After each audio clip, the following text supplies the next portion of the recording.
कुरान में टोटल 6,666 आयतें हैं, जिनमें से सिर्फ 40 आयतों में जिहाद की बात की गई है, यानी सिर्फ और सिर्फ 0.6%। और बाकी का 99.6% कुरान आपको पीस यानी अमन से रहने और एक अदल वाला माशरा कायम करने का हुक्म देता है। तो उन 0.6% आयतों को बिना पढ़े अपने लीडर या मौलानाओं के कहने पर किसी नॉन मुस्लिम का कत्ल कर देना एक बहुत आसान काम है, लेकिन उन बाकी 99.6% आयतों की रोशनी में एक ऐसा माशरा कायम करना बहुत मुश्किल, जहां वाकई में इंसान बसते हों।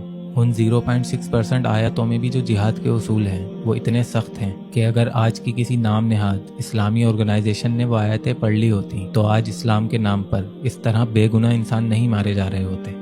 इसकी बेस्ट एग्जाम्पल बरसों से चली आ रही फलस्तीन और इजराइल की जंग है, जिसमें आज तक फौजियों से ज्यादा बेगुनाह लोग मारे जा चुके हैं, जिनमें बड़ी तादाद औरतों और बच्चों की है। और सिर्फ वही नहीं, हमारे पाकिस्तान में भी पिछले 30 सालों से इस्लाम के नाम पर 5,000 से ज्यादा सुसाइड अटैक्स हो चुके हैं, जिनमें अब तक तकरीबन 35,000 से ज्यादा बेगुनाह लोग मारे जा चुके हैं। सूरतुल माइदा की आयत नंबर 32 में अल्लाह ताला फरमाता है, जिस किसी ने एक इंसान का नाहक कत्ल किया गोया उसने पूरी इंसानियत का कत्ल किया। अब क्योंकि इस जंग को इस्लाम बमुकाबला यहूदी जंग का नाम दिया जा रहा है, तो एक आम मुसलमान जिसने कभी गलती से भी कुरान उठाकर नहीं देखा कि अल्लाह उससे चाहता क्या है, वो भी आज ये दावा कर रहा है कि हम यहूदियों को खत्म कर देंगे, इजराइल को खत्म कर देंगे। तो उससे मैं कहूंगा कि अपने आसपास नजर दौड़ाए। यहाँ तो मुसलमान ही मुसलमान का सबसे बड़ा दुश्मन है। वकील से लेकर जज तक, डॉक्टर से लेकर मोची तक, पुलिस से लेकर आर्मी तक, प्राइम मिनिस्टर से लेकर एक पंक्चर वाले तक, सबके सब जालिम हैं। तो ऐसे ही जज्बाती और खोखले लोगों के लिए मैंने इस्लाम में जिहाद के जो बुनियादी उसूल हैं उनको कंबाइन किया है।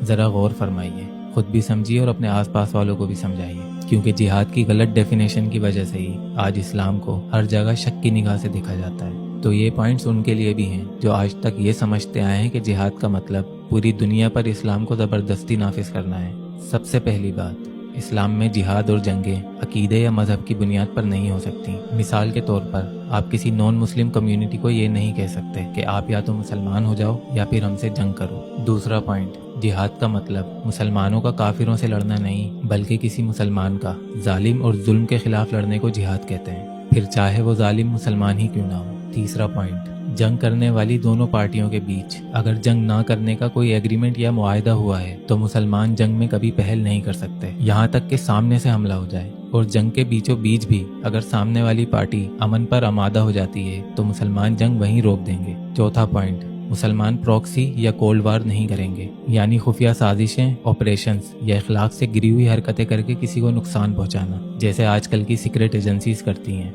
मुसलमान हमेशा सामने से वाज़ेह ऐलान करके ही हमला करेंगे। किसी भी सूरत में एक सच्चा मुसलमान कभी पीठ पीछे वार नहीं करता। और रही बात किसी दूसरे के पीठ पीछे हमला करने की, तो वो मुसलमान ही क्या, जिसे अपने अल्लाह पर इतना भी कामिल ईमान ना हो कि उसका अल्लाह उस पीठ पीछे हमला करने वाले से ज्यादा बड़ा है। इसकी सबसे खूबसूरत मिसाल हजरत अली, हजरत उमर और हजरत उस्मान रजी अल्लाह तआला अन्हु की शहादत है। इन सबको पीछे से हमला करके शहीद किया गया था, लेकिन इनमें से किसी ने कभी कोई बॉडीगार्ड नहीं रखा। इसे कहते हैं कामिल ईमान और मेरे नबी सल्लल्लाहु अलैहि वसल्लम की तरबियत। पांचवा पॉइंट, जिहाद सिर्फ जुल्म के खिलाफ होगा। जहाँ भी देखा जाएगा कि जुल्म हो रहा है, ख्वाह वो दो लोगों के बीच की लड़ाई हो या कोई कौम जो कमजोरों पर जुल्म करती हो, उस जुल्म को रोकने के लिए जालिम के खिलाफ ऐलानिया जिहाद जायज होगा। छठा पॉइंट, अगर कोई तलवार की नोक पर आपको आपका दीन छोड़ने पर मजबूर करता है तो उसके खिलाफ भी जिहाद जायज है। सातवां पॉइंट, सूरतुल हज आयत नंबर 39, इजाजत दी जा रही है उन लोगों को जिहाद की जिन पर जुल्म किया गया है, बेशक अल्लाह उनके साथ है।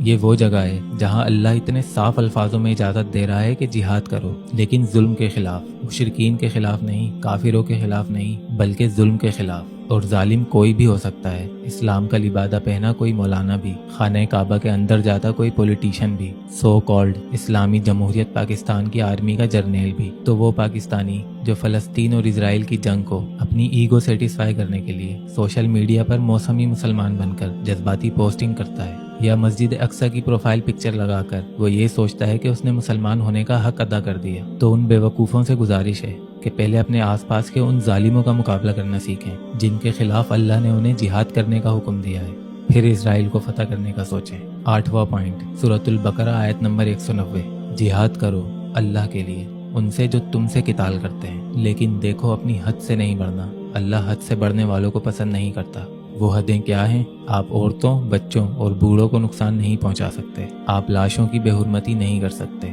آپ درختوں اور جانوروں کو نقصان نہیں پہنچا سکتے۔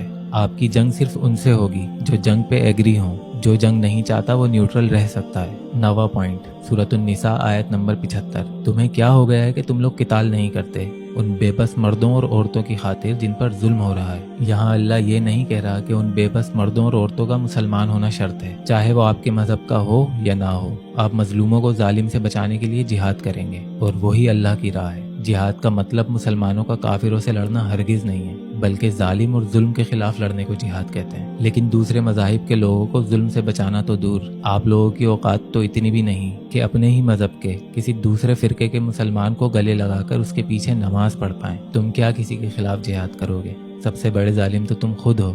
جہاد تو تم لوگوں کے خلاف بنتا ہے، اور اس پر حد یہ ہے کہ تم لوگ اپنے آپ کو مظلوم سمجھتے ہو اور اس امید میں بیٹھتے ہو کہ کوئی آ کر چھٹکارا دلائے تمہیں ان ظالموں سے جو اللہ نے تم میں سے تمہاری ہی حرکتوں کی وجہ سے مسلط کیے ہیں۔ تو ہوش کے ناخن لو، صحیح کو صحیح اور غلط کو غلط کہنا سیکھو، چاہے سامنے تمہارا سگا باپ بھی کیوں نہ ہو۔ اگر وہ غلطی پر ہے تو اسلام ہمیں یہ سکھاتا ہے کہ حق کے لیے تم اس کے بھی خلاف ہو جاؤ، اور ایسے مسلمان بنو کہ جس کی موجودگی میں لوگ گھبرانے کے بجائے خود کو محفوظ سمجھنا شروع کر دیں۔